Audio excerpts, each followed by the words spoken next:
It's time for the Freedom in 5 Minutes podcast. Powerful and liberating business strategies you can start in 5 minutes or less. Now, here's your host, Dean Soto. Hey, this is Dean Soto, founder of Freedom in 5minutes.com and prosulam.com.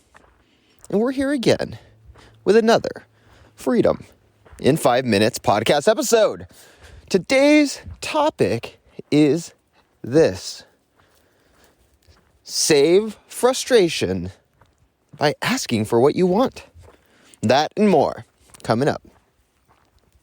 Good morning. Once again, we are here with Freedom in 5 Minutes podcast, and I'm here with, who do you guess? Come on. If you've been listening to the podcast for a while, you know who I'm going on a walk with.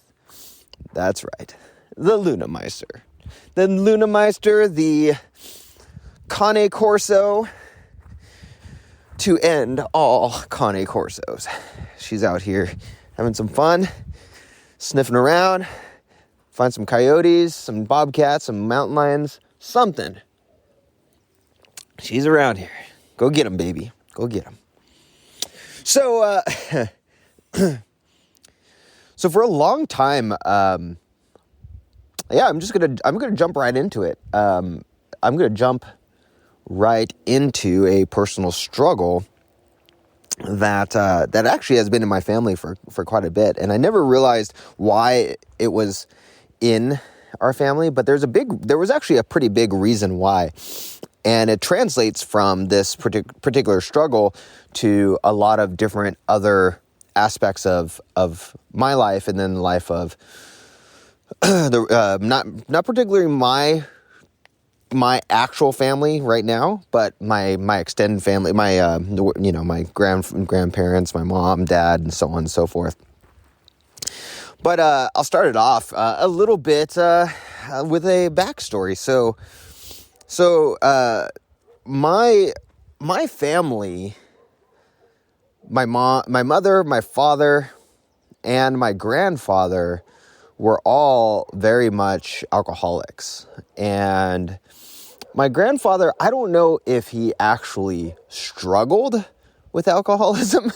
There's never been a point where he was not like drinking. So back, as growing up, he would always be in what we called his den, and he would be watching television, and he'd have a beer or he'd have something, and he'd just sit there watching television most of the day, and and never really talked to anybody.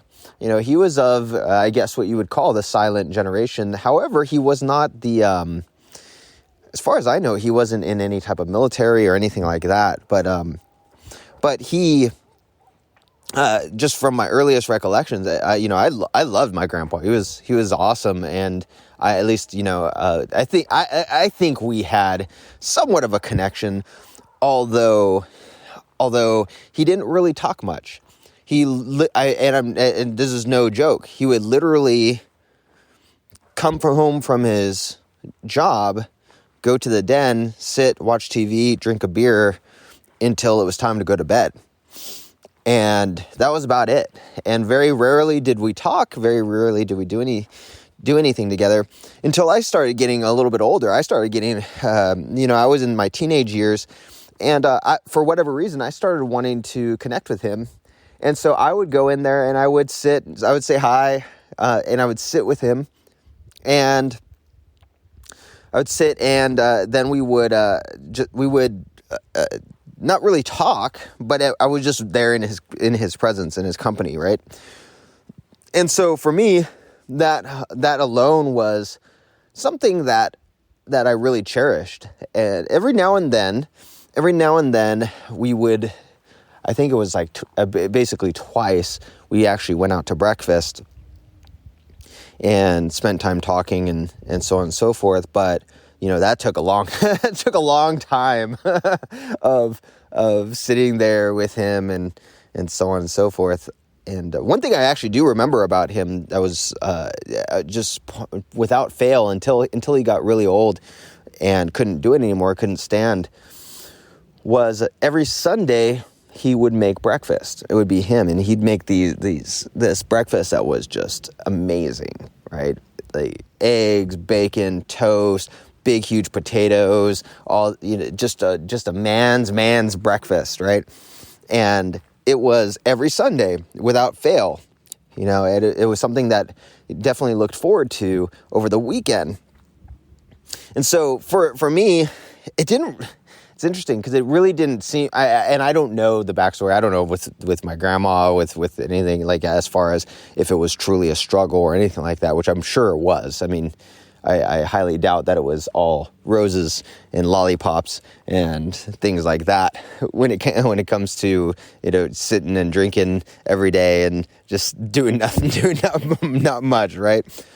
So all that being said, that I'm guessing that also went and trickled down to my mother, who also struggled, and my father, who struggled as well.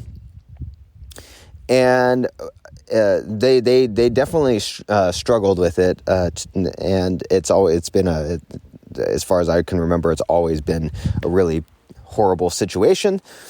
But and it actually trickled down to me, and at first it wasn't that big of a deal. And it was drinking every now and then, as young people do, and eventually, after the 2008, 2009, when I got back from Operation Iraqi Freedom, it actually became a really big problem, to the point where it was a huge problem. I'm not going to go totally into it, but to the point where I needed some serious help. And and it's still, every now and then creeps up into my life and the life of my family. But one of the things that really changed the game with it, and it's not going to be this way for everybody. It's not, I'm not saying that this is the cure-all, because who knows? I don't think it's the cure-all. I mean, I haven't had like a really bad, huge incident, which I had a lot of bad, huge incidents before, but I haven't had them in quite a long time. But one of the things that one of the reasons why I was struggling with it so much was one of the big reasons, at least, was I really had a hard time telling my wife, telling my kids, and showing with my actions what I wanted, right? And so I would go around lying and hiding, and I would go around making excuses and saying I wanted to do this one thing when I really didn't. And then what happens is you have this effect, like there's always a cause and effect, right? As soon as you start saying, oh yes, I want to do this thing, and you're doing it for somebody else's purpose. So for example, if I think that my wife wants me to say this thing, when I say it and I truly don't mean it and I really don't want it, it might placate our relationship in the very beginning, but over time, it's going to eat away. Because if it's something that I feel like I'm being forced to do, or something that's really truly not who I am, because this happens in business. There's times where I see some of my business friends doing certain things. I'm like, yeah, you know what? I need to do that. And I start doing it, and I'm like, why am I doing this? This sucks. This is not who I am. This happens with marketing. This is why you only hear me podcasting. You hear me, you see me do some blog posts and things like that. But I'm really just not, I really don't enjoy being the face. I don't really enjoy being the marketer, and so on and so forth. And so, the more that I say, oh yeah, I really want to do that, and that's really what I need to do, and yada yada, it becomes something that I hate. It becomes something that you hate, right? And what was happening to me was, for me, I enjoy every now and then, not all the time, I enjoy having a glass of wine, and I enjoy the effects of wine that happen. And at least at this point in time in my life, like if I'm out working on something on my cat house or something like that, if I have a glass of wine while I'm working and stuff like that, it's really nice. I enjoy it. And it allows me to kind of loosen up. One of the things that for me that I've always struggled with throughout my entire life has been that my brain does not, I have a very hard time stopping my brain from going in all different directions as I'm doing something. And I've tried prayer and meditation and things like that, and it helps for sure. But sometimes I just want to focus on one thing and not care. Really, I want to be able to enjoy that time building. Like, for example, I'm building this cat house right now. It's a learning experience.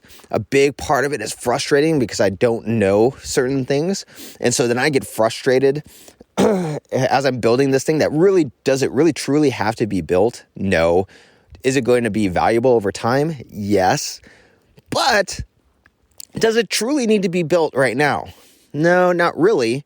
But it's a great learning experience. I'm learning how to gable a roof, how to do composite shingles on a roof, things that I've never done before, how to frame a shed, essentially, how to do a whole mess of things, right? And so while I'm doing that, if I'm sitting there going, man, I wish I would do this and this over here, and I'm tired of doing this, and I have to think about this campaign, and eventually it becomes not fun, and I'm like, why am I doing this if it's not fun, right? It's not something that's super needed right now. It's not part of my business. It's not, and so for me, and it's for me, sometimes, not all the time, sometimes I like just enjoying a glass of wine to shut off a little bit of my brain. That sounds really bad. to help me to just relax, because I'm constantly thinking about a whole bunch of different things at the same time. So for a long time, I would have a problem communicating that. I'd have a big problem communicating that. My wife, I would sneak alcohol, or I would tell my wife that I'm going to go to the market, and then, all of a sudden, I have a bottle of wine, and she's like, well, why did you go to the market for milk and then get wine as well? And it just became this dishonest way of trying to get what I actually wanted, right? And so it wasn't up until recently, not recently, but, within the last year or 2 years, that I actually have begun to state what I want.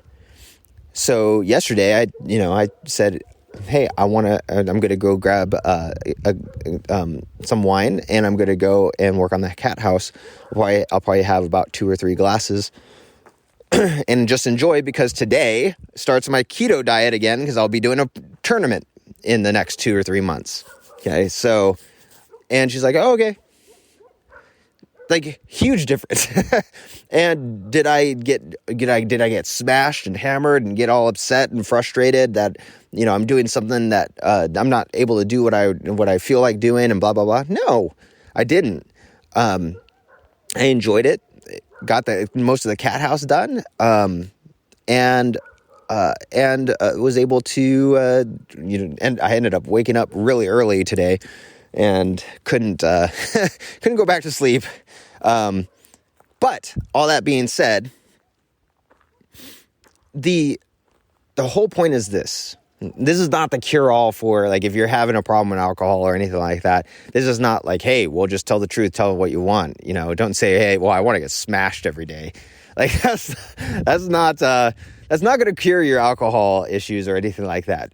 What it will do, though, if you are honest with how you're feeling honest with what you're thinking and honest with what you want, what it does is it stops at least the frustration the anxiety that you feel trying to hide things from other people or yourself. Okay.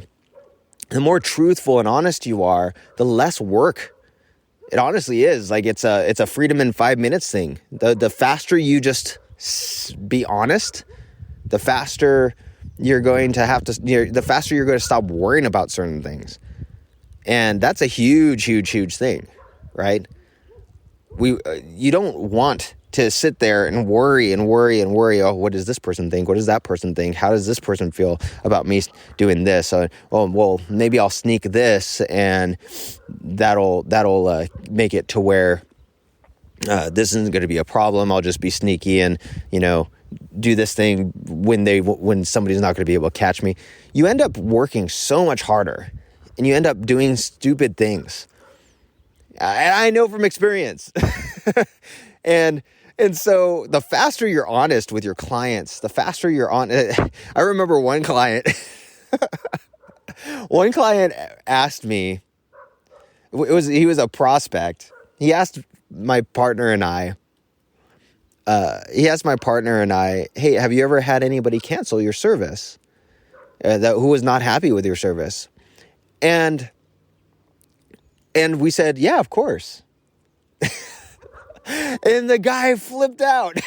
He was like, wait, what? Why would you say that? Why would you, he's like, I'm using this for one of my clients, and why would you tell me that? Why would you say that?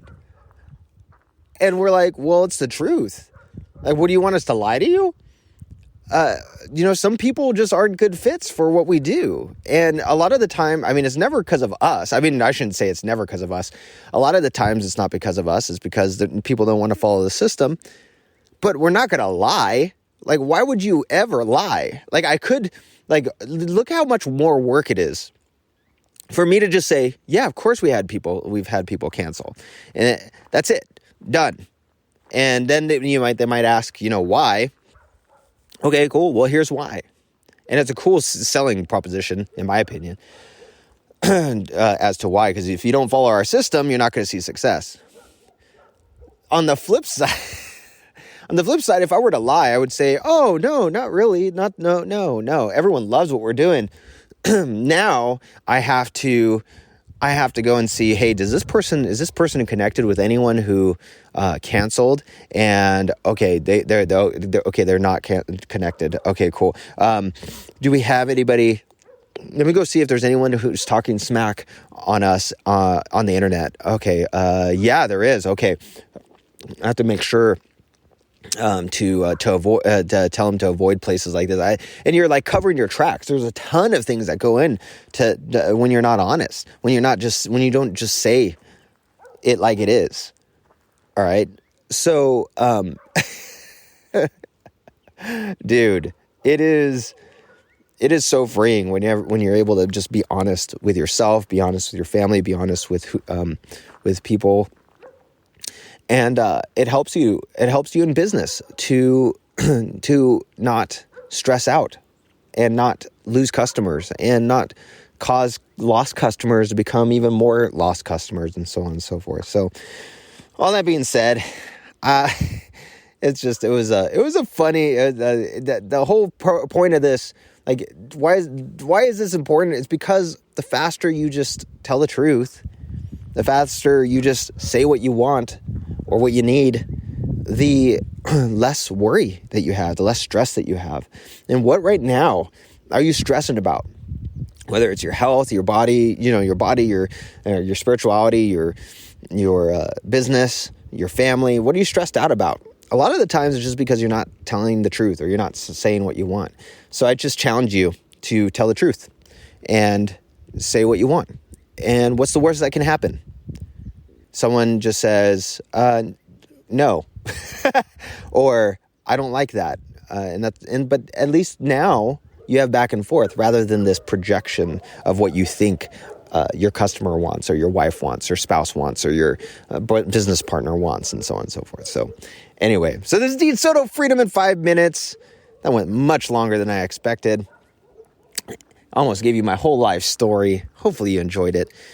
If you want to offload and systemize, automate your entire business in as little as 5 minutes per day, you can head on over to freedomin5minutes.com.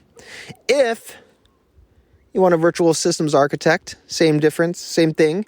You can also go to prosulum.com, prosulum.com. And if you're not subscribed to the podcast, go to Google, type in Freedom in 5 Minutes Podcast, and then your favorite podcast app. It could be Apple, it could be Apple Podcasts, it could be Spotify, it could be Stitcher Radio, and you can subscribe to the podcast there.